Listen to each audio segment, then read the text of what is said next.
Bom, hoje a gente vai falar um pouco sobre as ondas em cordas, né? Só para ilustrar esse último capítulo que foi um pouco curto, mas que tem bastante conceito, né? Pois bem, então um conceito bastante interessante que a gente vai ver nessa simulação aqui é o conceito de interferência construtiva e destrutiva, tá? Então, a gente pode ver que se eu tiver duas ondas caminhando em uma mesma corda, então, se a gente prestar atenção nessa região central, né? Quando duas partes, duas cristas da onda, certo? Se encontram, então você vai ter a amplitude somada e aí você vai ter a onda com sua amplitude máxima aqui, certo? Do mesmo modo, quando você encontra uma crista em um vale, então você vai ter a onda com amplitude zero, o que significa que você tem aí uma interferência destrutiva, tá? Então, essa simulação aqui é mais para ilustrar isso, que você pode ter uma ou mais ondas em uma mesma corda, e nesse caso você pode ter interferências construtivas e destrutivas nessa corda, tá? Uma outra simulação que a gente pode ver é uma simulação que vai mostrar para a gente como funcionam as ondas em uma corda, tá? Que está primeiro com uma extremidade presa e na outra simulação a gente vai ver sem a extremidade presa. Vamos ver primeiro, né? Então, sem a extremidade presa ou com a extremidade livre, o que acontece? A onda ela vai se propagar aqui ao longo da corda.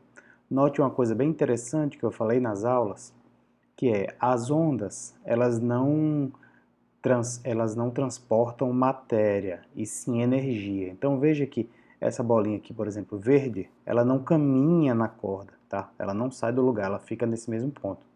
Mas, ao oscilar a corda, essa bolinha vai para cima e para baixo, transferindo assim energia. Então, nesse caso, as ondas, elas transferem energia e não matéria.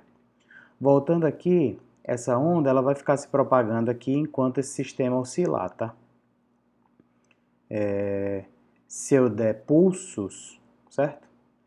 Esses pulsos vão oscilar até que vão parar de oscilar porque a extremidade é solta aqui, certo? Agora, se eu prender a extremidade dessa corda, o que vai acontecer? Esse pulso ele vai lá e ao chegar na extremidade da corda, ele volta com a amplitude invertida, certo? Volta para baixo, certo? Porque a extremidade está presa aqui, ó. Então, de novo, ele vai por cima e volta por baixo, até que ele para de oscilar, certo? Por que ele para de oscilar, professor? Nessa simulação, a gente tem aqui o chamado amortecimento, ou damping. Então, esse damping ele pode ser maior ou menor, certo? Então, esse damping aqui ele é pequeno, certo? Quase nenhum. Eu posso aumentar esse damping ou amortecimento, você veja que ele começa a oscilar e já para, certo? Por quê? Porque o amortecimento é grande nesse caso, tá?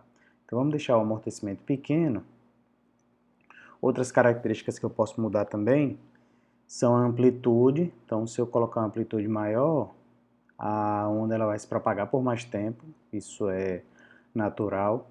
Lembrando que essa simulação aqui ela faz parte desse programa FET, tá? Da Universidade do Colorado. Eu coloquei o link para vocês no Classroom, certo? E uma outra coisa que a gente pode ver também aqui, ó, é colocar essas ondas para oscilarem, certo? Se eu colocar essa onda para oscilar sem estar presa à extremidade, o que vai acontecer? Ela vai ficar oscilando aí, certo? Vai ter o comprimento de onda, vai ter a sua frequência, que pode ser maior, certo? Pode ser menor. Mas uma característica interessante é que se eu prender a ponta dessa corda, certo? Você vai ter, como essa corda, ela vai haver a oscilação que está sendo feita aqui, mas ao bater nessa ponta, ela retorna com uma nova oscilação, essas oscilações elas podem se superpor, Se isso acontecer, então você vai ter aí a possibilidade dessas ondas formarem harmônicos, certo? E esses harmônicos vão depender da frequência. Quanto maior a frequência, maior é o número de harmônicos nessa corda, certo? Harmônicos, o que seriam esses harmônicos, professor? Harmônicos seriam, deixa eu ver aqui se ele estabelece, seriam um número, se a gente fosse fazer uma figura aqui, a gente vê 1, 2, 3, 4 mais ou menos harmônicos, certo? 1, 2, 3, 4. Em média, né? Então, os harmônicos aqui, ó, em geral, eles começam, mas depois eles modificam, porque a frequência de oscilação normal dessa corda ainda não foi encontrada. Se eu encontrar a frequência normal de oscilação da corda, esses harmônicos eles vão ficar perfeitamente alinhados aqui e vão vibrar tal qual uma corda de um violão, por exemplo. Tá bom? Então, também fica aí a dica para vocês darem uma procurada nessa questão de harmônicos, certo? Nas oscilações em cordas. Tá bom? E eu acho que é isso, deu para a gente olhar na prática o conteúdo, o conceito sobre ondas em um meio material, ondas em cordas, tá bom? Então, no mais é isso, agradeço a atenção de todos e até a próxima.